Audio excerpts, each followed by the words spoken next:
خبر دارین امروز یعنی طوری یعمهون شده، فهم یعمهون، سرگردان است این میگپا. در صدد عزیز که چه قسم مال مردم، خانه مردم، کار مردم غصب بکنه، با کدام طریقه یار از بین ببره. صداقت، ایمان به آخرت وجود نداره. کلی گپا تعلق به ایمان به آخرت داره، خو ایمان به آخرت وجود نداره. با جز از ضررشان به مردم، خیرشان به مردم نمیرسه. زندگیشان شر، مرگشان هم شر، همه یاد بودیشان هم شر، کل شر. اولئک الذین لهم سوء العذاب، مردم کسانی هستند قرآن میگه، ما نمیگم برایشان سوء العذاب بد عذاب است، و هم فی الاخرتی، مردم در آخرت هم الاخسرون، امین مردم تاوانی است. راه های منفی را مثبت فکر کرده، حالان که او راه های مثبت جداست. منفی را یا مثبت فکر کرده؟ منفی را. در هر جای بری شورای مردم فلانی، شورای مردم فلانی، برای چی شورا جور کرده؟ برای نظم آوردن کدام حکم شرعی را تو تعمیل میکنی؟ بری همین شورای مردم را ببینه، اگر یک مورد اسلام یا عملی کنه، توی اصلاح کرده، مرده را اصلاح کرده، مردمی غریب چارش کرده، یتیم و بیوه غمش خورده، بگوی برام شورای مردم به خاطر حق تلفی کردن، حق زدن هر کس، ما بریم از رئیس جمهور به خود بگیریم و بگیره به خود بگیره. کسی که بیچاره دور افتاده است هیچ چیز برش حاصل نباشه، این خدمت خلق میدانه، خبر نداره که خدمت خلق نیست، این خیانت در مورد خلق است. یا تاوانیستن به خاطری که کل سرمایه محنت و زحمتش برای دین نبوده، برای تعمیر آخرت نبوده، برای تعمیر دنیا بوده. و انک لتلقى القرآن من لدن حکیم علیم، یقینا توی پیغمبر علیه الصلاة والسلام دعوتی تو بالکل سازنده است، برنامه تو مکمل کامیاب است، موزون است، متناسب است، هیچ نوع عیب و نقصان نداره. چرا؟ به خاطری که سخنی که تو میگیری به مردم بیان میکنی سخنی عادی نیست، سخنی است که تو رسانده و داده میشه بری تو، آموخته میشه برای تو. هر قرآن کریم من لدن، از جانب حکیم، ذاتی که پر حکمت است، هر کارش بدون تدبیر و مصلحت نیست، علیم که سر امور آگاهی داره. از او خاطر پس این قرآن کریم باید مایه هدایت هم باشه، مایه بشارت برای مؤمنان باشه، بالکل کتاب، چرا که از جانب حکیم علیم است، محتوا و مزامینش یک دم پر از حکمت است و تمام مسائلی که انسان برش نیاز داره در این گنجانیده شده و گفته شده. چرا؟ از طرف علیم است و ذاتی که خبیر و آگاهی سری اما نیازمندی های تو داره. از او خاطر برنامه تو سازنده است. مردم که قبول نمیکنه واخو ضمیرشان چی شده؟ سرچپه شده، حس تشخیصشان سرچپه شده، خراب خوب میگه و خوب چی میگن؟ خراب.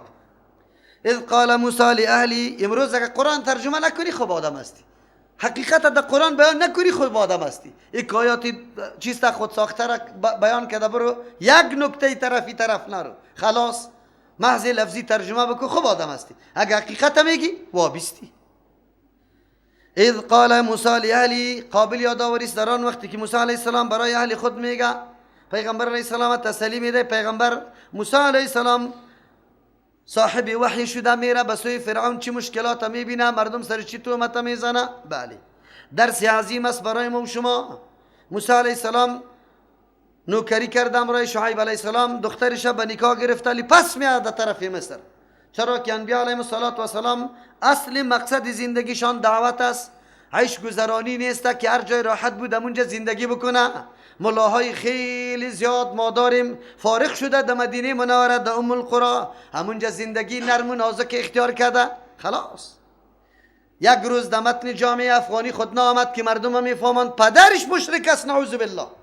یک روز نامده با پدر خود گفتگو کنه، نه زندگی اختیار کرده. انبیاء علیهم السلام پشت مملکت و جای راحت نمیگشت. مدین از ظلم ظالم فرعون بالکل مسئول بود، در خانه پیغمبر زندگی میکرد آرام آسوده.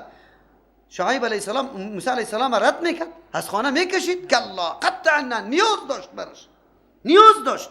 اما انبیاء علیهم السلام آرام نمیشینه، واپس در وطن مراجعه میکنه، زندگی پر کشمکش اختیار میکنه، پر کشمکش. چه رقم وحی برش داده شده؟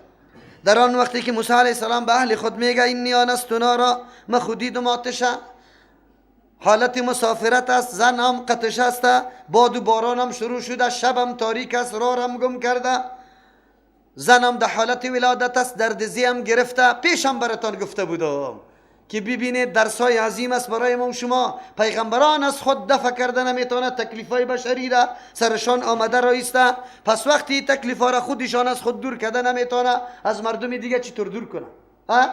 پیغمبر موسی علیه السلام تعالی را فرق بین آتش و نور نمیتونه، از جای دور نور دیده آتش فکر کرده، میگه شاید انسانی باشه، اونجا اون نور افروخته شده باشه. بله دی دلیل بالا عزیزته که هر جای سبب دیدی حتما نمیگی که بله سبب همی چیز است، اسباب مختلف شده میتونه. روشنی تنها سببش آتش نبود، بلکه سببش چی بوده؟ نور بوده. تو گمان کرده بودی یک شی اثرات یک اثر توسط چند سبب پیدا شده میتونه.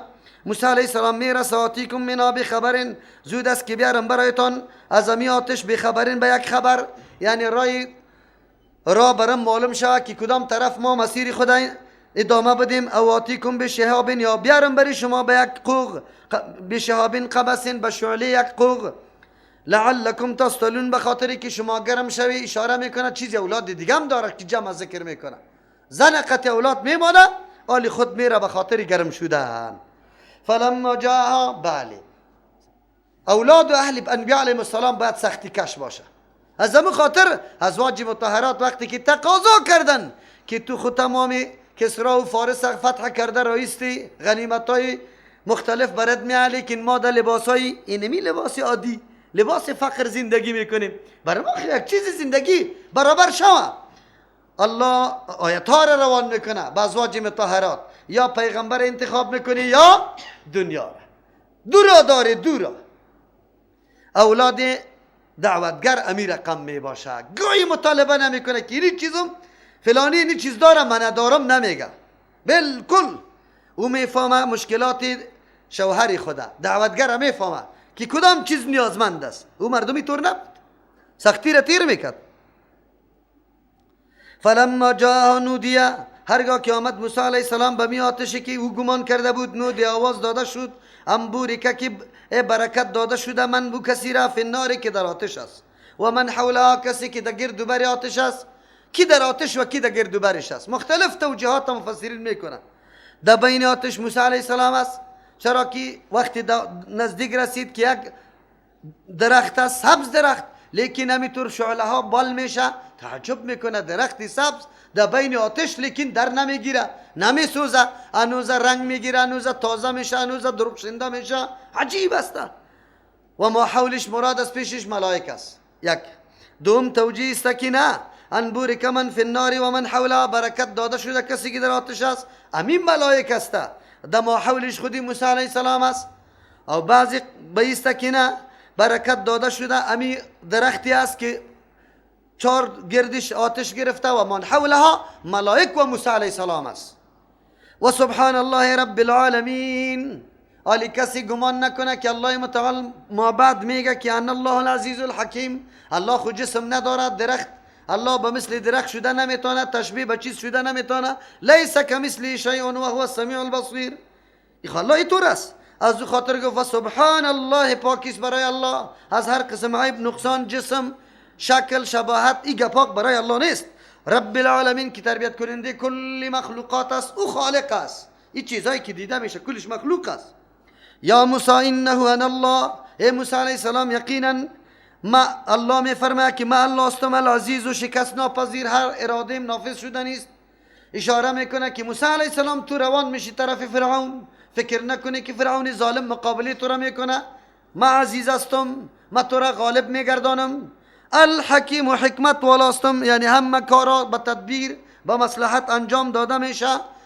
از خاطر بری تو معجزه داده میشه، از روی حکمت برات معجزه داده میشه که بری پیش فرعون. الله متعال آواز داده. سوال وارد میشه چه قسم موسی علیه السلام باور کنه که الله است؟ از کجا معلوم میکنه؟ یا است که وضعیتی که آواز میشنوه، حالت میبینه، خود به خود وجود، کل وجود موسی علیه السلام معترف میشه که همچو امر غیر از الله متعال از دیگه کس متصور نیست. چرا؟ صدا دیگه رقم صدایی که گوشم میشنوه، چشمم، همه وجود انسان او را درک بکنه، او طور صداست، صدا ناشناسته.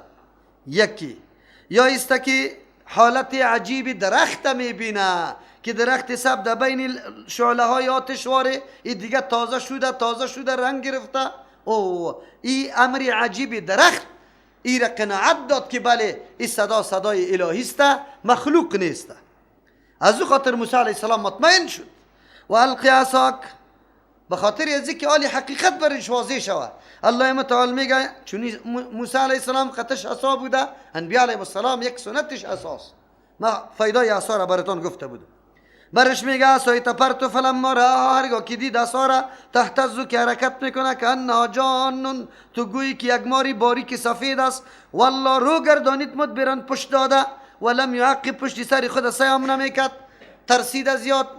در یک جای چه ثعبان آمده بود، در اینجا جان آمده بود. در تیزی و حرکت مثل ماری خورد بود، اما در کلالی بسیار کلان بود. یا موسی لا تخف، الله برش میگه ای موسی علیه السلام نترس، انی لا یخاف لدی المرسلون، ما این مقام امن است، امان است، مقام الله متعال است. نمیترسه لدی در پیش ما المرسلون، کسایی که فرستاده میشه، شخصیت هایی که از جانب الله منتخب میشه برای از ما مکمل امن است. هیچ نوع خوف و خطر برای از یا وجود نداره. پس از خاطر تو نرو. الا من ظلم، مگر کسی که ظلم میکنه. مفسرین در اینجا چند توجیه داره. بعضی قائل به است که الا به معنای لکن است، مستثنا منقطع است. این موضوع تعلق به انبیاء علیهم السلام داشت، عالی موضوع مؤمنای عادی را الله بیان میکنه. لکن من ظلم، کسی که ظلم میکنه، گناه میکنه، ثم بدل، بعد از او تغییر میده، حسنا امو گناه را به نیکی، بعد سوء، پس از بدی، فانی غفور رحیم، مهربان هستم، گناهش از بین میبرم، رحیم رحم کننده هستم، گناهش به نیکی تبدیل میکنم، توفیق نیکی را برش میدم که دیگه نیکی کرده بروه. از این خاطر الا به معنای لکن است، استثناء منقطع شد. یک توجیه. دوم توجیه، انی لا یخاف لدی المرسلون، پیش ما نمیترسن و کسایی که فرستاده شده، الا من ظلم، مگر کسی که کاری خلاف الاولا را کرده، خطا شده در اجتهاد خود.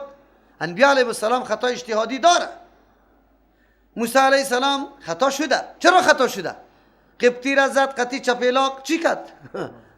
قصد ارادی قتل نداشت لیکن کشته شد. دیگه انبیاء علیهم السلام امی کاری غیر قصدی هم که کرده باشه مورد سرزنش است. شما باید کاری تانان قطر محتاط باشه که ایج نوع سخن متوجه شما نشوه، اعتراض متوجه شما نشوه. اگر از انبیاء علیهم السلام همی کاری خلاف الاولام شوه، ثم بدل حسنا، بعد از تغییر بدوره به حسن، به کاری نیک، بعد از سوء، پس از خطایی، فانی غفور رحیم، الله میگه ما مغفرت میکنم، رحم کننده هستم. انبیاء علیهم السلام هم احتیاجات به غفوریت الله داره. گناهشان، خطای اجتهادیشان الله متعال معاف میکنه. دو ترجمه. سوم ترجمه، انی لا یخاف لدی المرسلون، پیش ما نمیترسن و کسایی که فرستاده شده، الا من ظلم، مگر کسی که پیش از نبوت کارای خطا را کرده، در وقت پیغمبر نبوده، مثل که خودی موسی علیه السلام پیش از پیغمبر او کار خطا کرده. ثم بدل حسنا، بعد از او تبدیل کنه به حسنه، امو خطای خود در وقتی پیغمبری خود در یاد خود میاره، اظهار پشیمانی سرش میکنه و خود ملامت میکنه. موسی علیه السلام همونطور کرده بود یا نکرده بود؟ امو رقم کرده بود. دیگه تبدیل میکنه نیکی را بعد از سوء، پس از زشتی، فانی غفور رحیم، الله میگه ما مهربان هستم، رحم کننده هستم، توبه از واره، رجوع از واره بالکل میپذیرم. چهارم ترجمه، انی لا یخاف لدی المرسلون، این مثل چی توجیه اول وارث لیکن تقدیر میخواه. انی لا یخاف لدی المرسلون، پیش ما کسایی که فرستاده میشه خوف برشان نیست، اما کسایی که فرستاده نمیشه خوف برشان است. انبیاء علیهم السلام خوف نداره، اما دیگه مؤمنا چی است؟ بگه خوف میکنه. بله در بین مؤمنان الا من ظلم، مگر در بین مؤمنان خوف نمیکنه کسی که ظلم کرده، خطا شده، ثم بدل حسنا، بعد از ظلم خود بدل کرده به نیکی، بعد از سوء، پس از زشتی. مؤمنا در پیشم باید خوف داشته باشه، لیکن او کسی که توبه میکنه او هم خوف نداشته باشه و هم همینطور دیگه بی خوف میشه. چرا که زود جبیره میکنه، تدارک میکنه خطای خدا. از او خاطر در اینجا مدح او مؤمنای شده که یک مرتبه گناه پیش میشه زود متوجه میشه. و رجوع به سوی الله متعال میکنه. این آدم به مثل که هیچ گناه نکرده باشه. از همون خاطریام از دربار الله خوف و خطر احساس نمیکنه. و ادخل یدک فی جیبک. خو یک معجزه به خاطر عزیز تا که الله اینی طور عزیز است، اینی رقم غالب میسازه تو را، همین طور معجزه هیبتناک برات میده. دیگه و ادخل یدک فی جیبک، داخل کو دستت در زیر قولت یا در جیبت. اصل گریبان میگه جیب. تخرج بیضاء، میکشی تو سفید، من غیر سوء، بدون از اینکه کدام عیب و نقصان و مرض برش رسیده باشه. این دیگه اثر صفت رحمانیت است که الله بر توی طور دست داده که می درخشه. فی 9 آیات الی فرعون، امید 2 معجزه در بین 9 معجزه دیگه. بعضی مفسرین فیره برای ظرفیت میگیره، این 2 معجزه را در 9 معجزه دیگه که پیش تیر کردیم در او داخل میکنه که هم در جمله 9 معجزه است. او بعضی مفسرین فیره به معنی چی میگیره؟ من میگه 9 معجزه دیگه و 2 هم ای که 11 معجزه شوه. معجزات موسی علیه السلام تنها در 11 منحصر نبوده، بسیار معجزات داشت. مثل که اونجا چیسته؟ سنگ زد، مثلا آب برآمد، سایبان جور شد، من و سلوا نازل میشد. این گپا کلش از جمله معجزات است. اما 9 معجزه در یک جای، در یک موقع ذکر شده که سر فرعونی آمده به خاطر پذیرفتن دعوت. لیکن هر دفعه که اما مرض سرش می آمد، موسی علیه السلام دعا میکرد، لیکن باز نمیگشتن. فی 9 آیات الی فرعون، در بین 9 معجزه 2 معجزه بسوی فرعون و قومه، بسوی قومش، انهم كانوا قوما فاسقین. یقینا فرعون قوم فاسق است. فاسق مطلقی خروج از طاعت میگه. معلوم شد که یا به فسق چیست عمومی مبتلا بودن، فسق عقیدوی هم داشتن، فسق اخلاقی هم، فسق عملی هم، کلش مبتلا بود. فلما جاءتهم آیاتنا مبصرة، هرگاه که آمد برای این فرعونی و قومش آیاتنا، معجزات ما که به موسی علیه السلام داده بودم، مبصرة که بصیرت دهنده بود. کسی که تأمل میکرد حقیقت درک میکرد، هیچ جا در شک و تردد واقع نمیشد. اما او مردم در شک و تردد واقع نشده، چرا که معجزه از این مبصره بود، بصیرت میداد. لیکن از روی عناد و حسد از ضد و انکار کرده. قرآن بر ما میگه قالوا هذا سحر مبین، گفتنی سحر آشکاراست، سحر آشکارا. شما دیدی در کل داستانای انبیاء علیهم السلام که انبیاء علیهم السلام اول لقب ساحر میده. این دلیل بالای چیسته؟ به خاطر که عمل کردی انبیاء علیهم السلام امر خارق العاده است، خلاف عادت مردم است. و این خود دلیل عظمت و بزرگی کیست؟ انبیاء علیهم السلام که از دست از یای ترکاری صادر میشه بگوی که دیگه مردم عاجز است، نمیتونه. از همون خاطر میگفت ساحر. یک دوم است که برنامه انبیاء علیهم السلام بسیار جاذب بود، جالب می بود. با مجردی که تقریر شروع میکرد مردم در گردش جمع میشد. از همون خاطر یا میگفتن که نه یا ساحر است، زود سری مردم چی میکنه؟ سحر میکنه. از همون خاطر یکی از جمله راههای شهرت انبیاء علیهم السلام امی گپ بود که مردم ساحر میگفت. مردم متوجه میشد که تو باش ساحر هستی کنیم، چی رقم سحر میکنه، چی رقم سحر میکنه. امروز هم یک تعداد دوست چیست دشمنا برای ما دوست گشته، بسیار اینقدر فایده را که به ما رسانده، دوستان برای ما قدر فایده را نرسانده. دوستا خودگاه اوقات ما را بدنام میکنه، به نام سلفی کارایی را میکنه. بگوی که هیچ از یاد کردن نیست. چیزی بیادبی و بد اخلاقی کسب انجام میده به نام سلفی ختم میشه، حالا که طور نمی باشه. کارایی را انجام میده که او سلفیات در عمر نکرده به نام سلفی ختم میشه.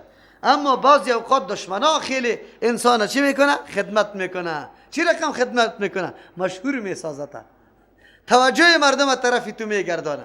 ولی چرا؟ به خاطر که گفت مولوی متوکل وابیست. تو میگی تو باش یک روز خبرم من ترجمهش بشنوم که چی رقم وابیسته. اون خود به خود اینجا که آمد انشالله باز خسته نمیتونی. این قرآن که شنیدی باز دیگه تو را اجازه نمیده، میگه باید من کل عمر خود در قرآن بشینم. و جحدوا بها، انکار کردن به این معجزات، ظلما و علوا عبارت اونجاست. و جحدوا بها یا انکار کردن بها به این معجزات، ظلما از روی ظلم و علوا از روی تکبر، کلان تراشی.